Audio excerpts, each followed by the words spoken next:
샬롬.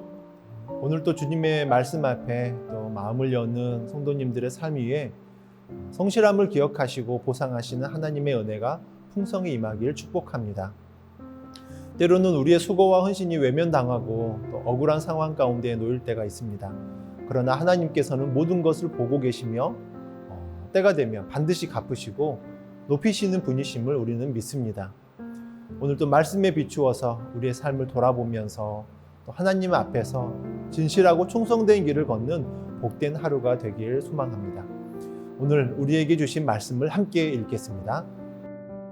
라반이 야곱의 장막에 들어가고 레아의 장막에 들어가고 그 여종의 장막에 들어갔으나 찾지 못하고 레아의 장막에서 나와 라헬의 장막에 들어가매 라헬이 그 드라빔을 가져 낙타 한 장 아래에 넣고 그 위에 앉은지라. 라반이 그 장막에서 찾다가 찾아내지 못하매 라헬이 그의 아버지에게 이르되 마침 생리가 있어 일어나서 영접할 수 없사오니 내 주는 노하지 마소서 하니라. 라반이 그 드라빔을 두루 찾다가 찾아내지 못한지라. 야곱이 노하여 라반을 책망할세. 야곱이 라반에게 대답하여 이르되 내 허물이 무엇이니이까? 무슨 죄가 있기에 외삼촌께서 내 뒤를 급히 추격하나이까? 외삼촌께서 내 물건을 다 뒤져보셨으니 외삼촌의 집안 물건 중에서 무엇을 찾아내었나이까? 여기 내 형제와 외삼촌의 형제 앞에 그것을 두고 우리 둘 사이에 판단하게 하소서.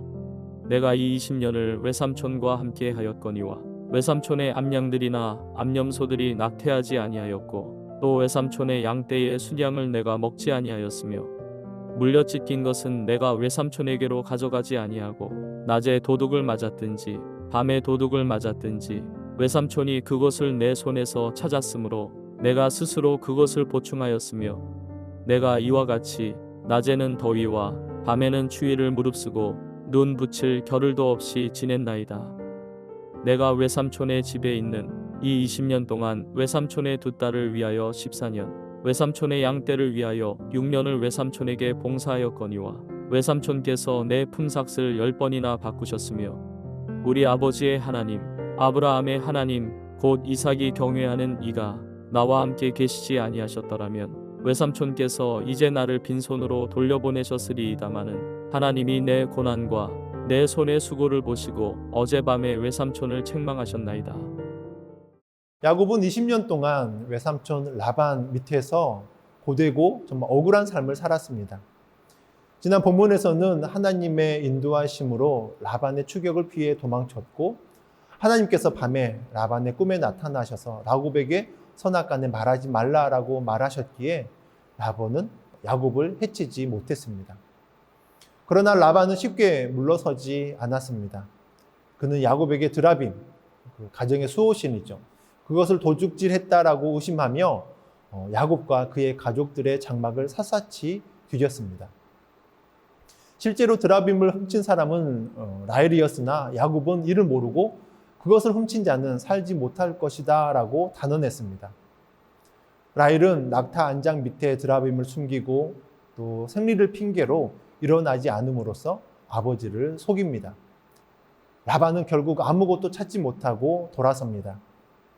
이 장면은 속이는 자가 결국 속임을 당한다라고 하는 성경적 원리를 보여주고 있습니다.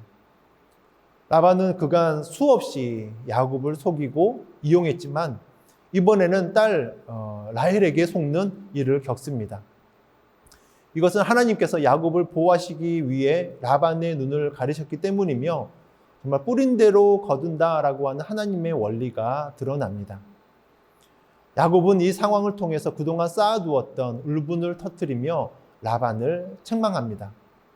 그는 자신을 억울하게 뒤를 쫓긴 이유를 따지고 지난 20년간 성실하게 섬겼던 일들을 하나하나 언급합니다. 야곱은 무려 20년 동안 고된 노동을 감내하면서 자신이 치던 짐승 중 찢기거나 잃어버린 것은 스스로 보상하고 밤에는 추위와 낮에는 더위를 무릅쓰며 눈붙일 겨를 없이 충성되게 일해왔다라고 고백합니다. 이처럼 야곱은 주인에게 마땅히 할 만큼이 아니라 마치 하나님께 하듯이 자신의 맡겨진 일들에 최선을 다했습니다. 이것이 진정한 성도의 자세가 됩니다. 신약에서도 사도 바울은 이렇게 말합니다. 무슨 일을 하든지 마음을 다하여 주께 하듯 하고 사람에게 하듯 하지 말라라고 골로새서 말씀 가운데 함께합니다. 야곱은 실제로 하나님께 하듯 라반을 섬긴 것입니다. 그리고 그 열매로 그는 많은 양떼와 가산을 얻었으며 하나님의 보호하심 속에서 이제 라반의 손에서 벗어날 수 있게 되었습니다. 야곱의 고백 중에서 가장 중요한 부분은 42절입니다. 우리 아버지 하나님, 아브라함의 하나님, 곧 이상에 경외하는 이가 나와 함께 계시지 아니하셨더라면 하나님이 내 고난과 내 손의 수고를 보시고 어젯밤에 외삼촌을 책망하셨나이다 라고 말합니다. 이 말은 야곱의 전 인생에 대한 믿음의 고백입니다. 자신이 여기까지 올 수 있었던 이유는 오직 하나님의 은혜 때문이다 라고 하는 고백입니다.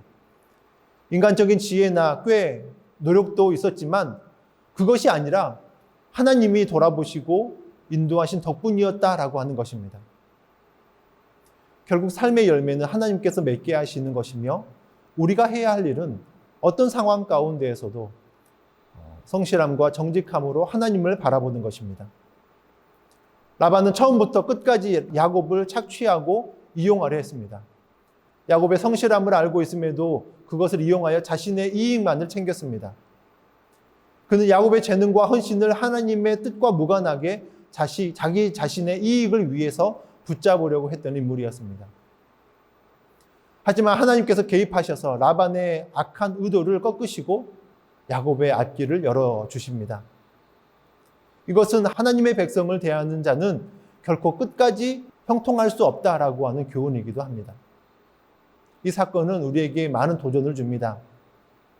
세상의 논리나 사람들의 평가가 아닌 하나님 앞에서의 정직과 성실함이 결국 우리의 길을 인도하고 지키신다라고 하는 것입니다.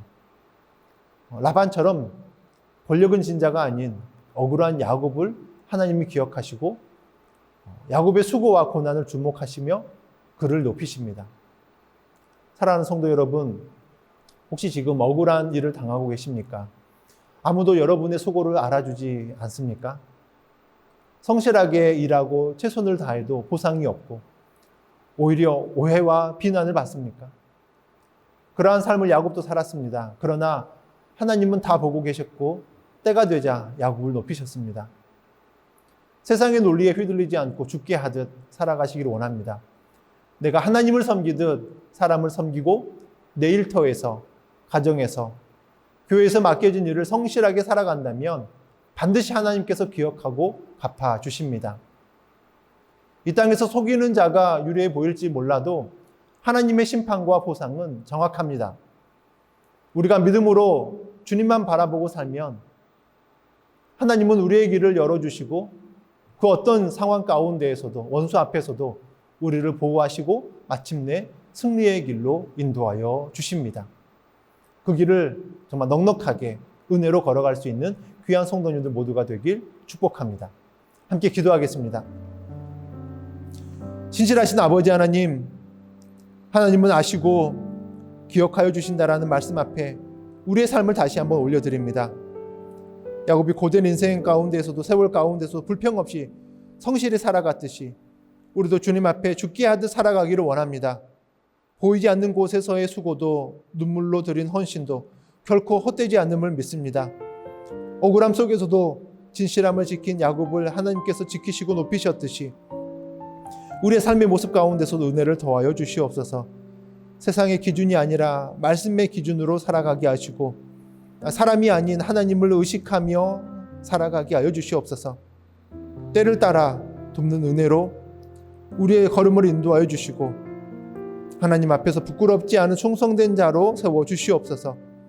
오늘 또 우리를 기억하시고 우리 모든 수고 위에 하늘의 은혜로 갚아주실 주님을 바라보며 예수 그리스도의 이름으로 기도합니다. 아멘.